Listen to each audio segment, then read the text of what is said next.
One of the great things about Fryerning is the fact that you're not just joining one lake. As well as the main lake with all them monsters in it, there's two lakes behind me here, the Valley Lake and the Car Park Lake, both of which are great for going and getting a little bit of action if times are getting a little bit hard over there. The Valley Lake's got a load of 20s in it. I think it's something silly like 200 in there. Quite a few 30s as well. Lots of sort of fun fishing to be had. You know, you can catch them off the top, you can catch them in the edge. So it's one of them places, you know, if you're not feeling particularly confident with what you're doing, your rigs and that, you can go over there and have a play round, or just, you know, just go and get a bend in the rod and have a bit of sport. Same with the Car Park Lake. There's absolutely loads in there. You know, it's one of them places you can wander around, bait up a few spots in the edge and just wander about with a couple of little rods, a couple of little PVA bags and that, just drop them in the edge and get some fantastic action. Again, quite a few 20s in there, and I believe there's a couple of 30s too. A couple of lads who've been doing a little bit of time on here the past few months or so, Jack and Robbie from Short Session Carpers. They do their own little blogs on YouTube, so they'll be doing a fair bit of time down here. If you wanted to see a little bit more about the lakes, you can check out their videos. We're going to go and catch up with them now, and hopefully might be able to pick up a little tip or two. Right, Jack, I believe you've been having a little bash on the Valley Lake before having a go on the main lake. Yeah, we was down here for about 6 months, me and Robbie. We had a few fish. Second session I had a new PB at 31.4. Excellent. So yeah, that's... There's some lovely fish in here, aren't there? You know, yeah. A lot of 20s and yeah, a few you can see them out on the surface all day long, really. So what did you find made the difference in the end? When I first got here, the weather was a bit bad, so I started using bottom baits. Then I moved on to zigs and surface fishing and had some good results off that. So are there any particular good spots around here that you can recommend? When I fished here, all over the far margins at the back, really. You can always walk around there, chuck a little bit of bait in. That's always nice, isn't it? To get everything nice and accurate. Saves without messing about with a frying stick, catapults. Be a bit more stealthy about it as well, can't you? Yeah, and it gets you like particle as well, saves spotting and spooking them. Just chuck little handfuls in at the back. Awesome. And I believe you've been having a little go on the main lake recently? Yeah, this is my second session today up there. First session I had another PB, 32.8. Awesome. Yeah, Dalmatian I think that was called. I followed that up with 28 and then I lost one, but brilliant. I was made up anyway. Plenty in there for you to have a go at, isn't there? Yeah. Cool. All right, mate. Well, I'm sure we'll see you again sometime, yeah. So best of luck on that lake. Cheers. Good man. Right then, Robbie, at the wider end of the Valley Lake now. I believe there's a fair few features out here. Yeah, there's a gravel bar which runs straight through the middle. It's a good feature for this lake because crays, they can't really get above it and it keeps your baits a bit safer. And what sort of depth you got out there then on top of that?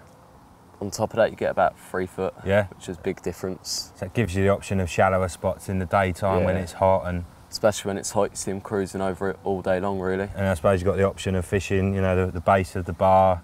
Yeah. It's always a good bet, isn't it? A lot of my fishing, like especially like on that side, I do a lot of the margins work. Yeah. Like the first time I was down here, I stuck a rod out 5 foot out just down to my right and had 2 fish off it. Excellent. Like half an hour, so. That's the thing, isn't it? So many people just ignore the margins these days, but these little lakes, they're constantly patrolling around the edge, aren't they? I mean, you think about it, it ain't a big lake, so the fish are just going to be everywhere, really. The amount of fish stock what's in here, if you put a bit of bait down, eventually I'll get to it. And that day, luckily, the wind was blowing straight down into my area. They were on me, so. Very nice. And how about rigs and that then? Do you use anything particular in here? I had my target fish off the surface. Very nice. On the last day I was here. How big was that one?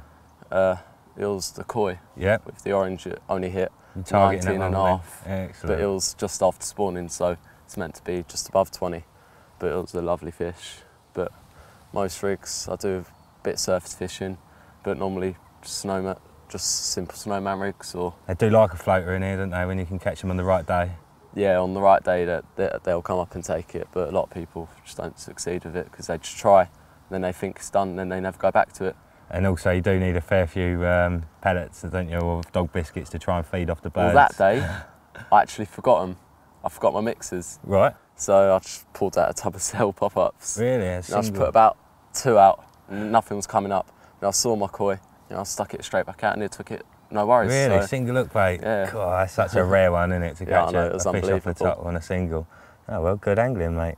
Well, I'm sure, even though you're on the main lake, I'm sure you'll be coming for another little dabble over here, won't you? Yeah, definitely. Have you got any tips for anyone who might be joining? Well, firstly, everyone likes to plot up with their big 2-man bivvy and just stay prominent in one swim. But personally, that ain't how I normally do it. I like to stay mobile, fish to all the normal features like the gravel bar. If you're down that end of the lake, fish to the other side and walk around and bait up. And really that will catch. That's the thing, on these small venues, the fish will move around with pressure, especially this one, because they don't get a lot of pressure, do they? No. So they react to it more than they would do if they did. And so yeah, if you've got one guy sitting down the end of the lake with 3 tight lines out or whatever, and they definitely move away from it, don't they? I noticed it when I was having a little floater fishing here a month or so ago. It didn't take a lot for them to move up the other end. You just need to keep everything simple, and eventually it'll happen. Top man, nice one. Cheers for that. Cheers.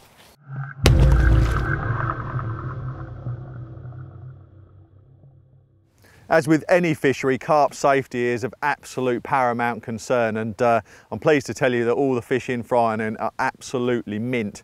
One of the things that we try and encourage is really paying a lot of attention to fish handling and how we get the fish out of the water. Now, I've long had the view that most of the damage, or a lot of the damage that can happen to a fish, is caused when the fish is lifted out of the water in the landing net mesh. The mesh can get caught around the front serrated edge of the dorsal or the serrated ray of the anal fin.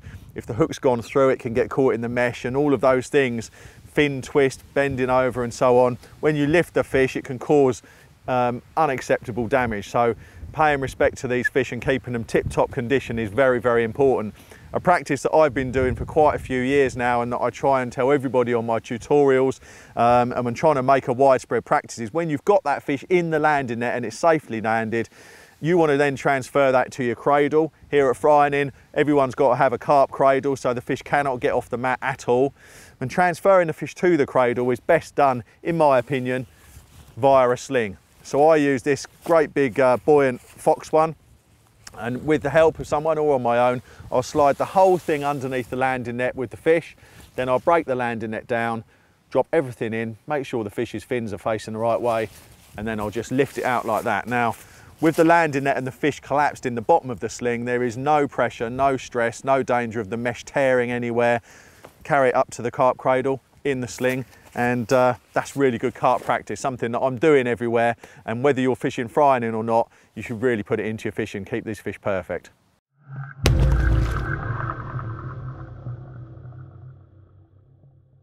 Right, one massively important tip for wherever you're fishing, but even more so here, because the crayfish do mess around with hook points, and as a result they do tend to blunten quite quickly. Obviously, you know, I give this tip to anyone who's fishing any lake. When you're winding in the morning, you feel your hook point. Quite often, even if you've had nothing, no occurrences whatsoever, your hook point's not as sharp as it was the night before. Sometimes that's just to do with like the water, sort of a slight bit of corrosion on the hook point. Sometimes you might have had small fish picking up your bait and dropping it onto gravel. And as I say, in here, the crayfish are literally trying to chew at the rubber, and they're sitting there playing with it for ages, and they've got a really hard case on them. So it's quite easy for them to blunt that hook point off. Rather than trying a whole new rig and you know, paying for another hook, get yourself one of these Jag hook sharpener. They're two different stones. There's a red one and a green one. I prefer the green one. That's a finer file, so it doesn't take as much off. And literally all I'll do is I'll brush the actual tip of the hook. So I'll just show you how I'm doing that there. Literally right on the point there, I'm just gonna sweep that down the side of it. I'm not putting any pressure on that whatsoever. It's literally just touching it, and the same on the other side, like that, and then on the front of the hook too. And normally 3 little goes like that is enough, and the way I test it is to hold it on the shrink tube, not on the actual hook. So I'm putting minimum amount of pressure on there, and then just touch that with my nail, and as long as that catches hold, like you see there, it's sort of sliding across there. It's not gripping brilliantly. It is sharp, but it could be sharper. So again, another little brush on either side and on the front, and what you'll find is that will get ridiculously sticky sharp. And every time, I'll just do it for you because it'll only take 2 seconds.